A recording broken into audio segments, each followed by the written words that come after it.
Hello, my name is Joseph Mayola, and I'll be acting as today's consultant on behalf of the company Pipeline for today's presentation on the recommended action. The New York to Massachusetts pipeline is an overall good solution that offers people who are in need of a reliable source of fuel the steady supply that is in demand. Looking here at this map, the intended pipeline route is in red, beginning here in the shale fields of Pennsylvania, leading up into New York and into the eastern border of Massachusetts. From there, the line travels northeast, crossing into New Hampshire's southern border, and south back down again into Boston, Massachusetts. Each one of these yellow boxes on the map here represent a compressor station labeled 31 through 39. This is supposed to provide as a visual aid of how spaced out they will be during the pipeline's construction.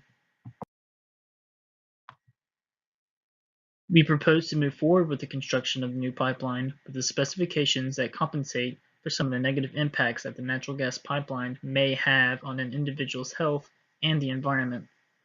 These negative impacts, as some of you are aware of, now include the disruption of ecosystems due to the noises produced at compressor stations, greenhouse gas emissions originating from leaks within the pipe,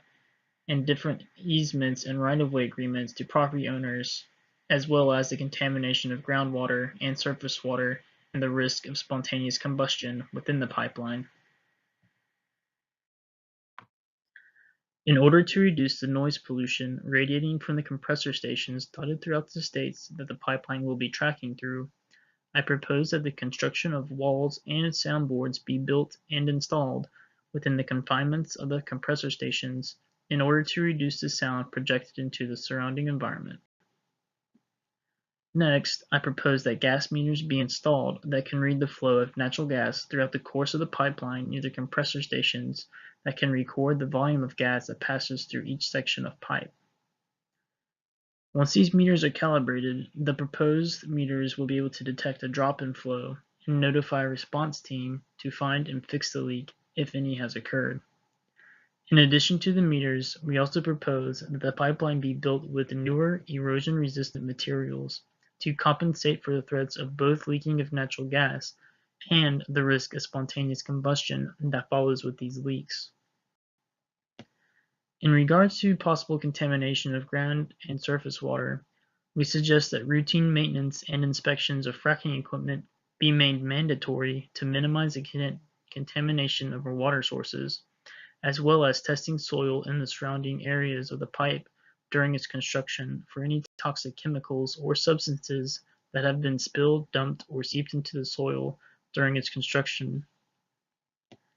Lastly, getting right-of-way agreements may prove challenging from landowners, but by actively searching for property owners with large amounts of land may prove valuable in easing the burdens of providing agreeable easements between the pipeline company and the landowners.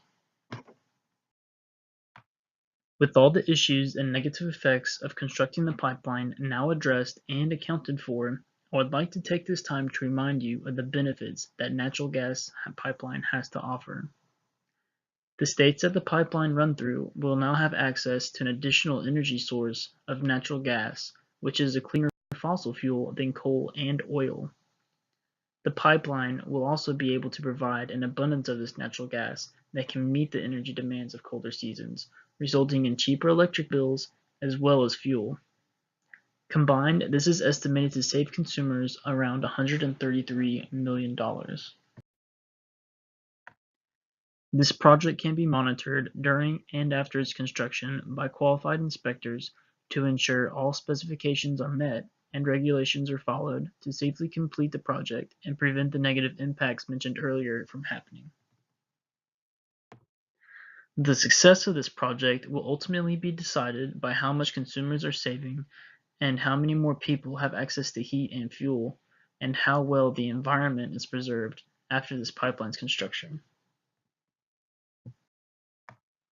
After careful planning and preparation of the pipeline project, I hope to have convinced you of the precautions taken to compensate for and reduce the negative impacts the natural gas pipeline may have and reach the same conclusion that we did.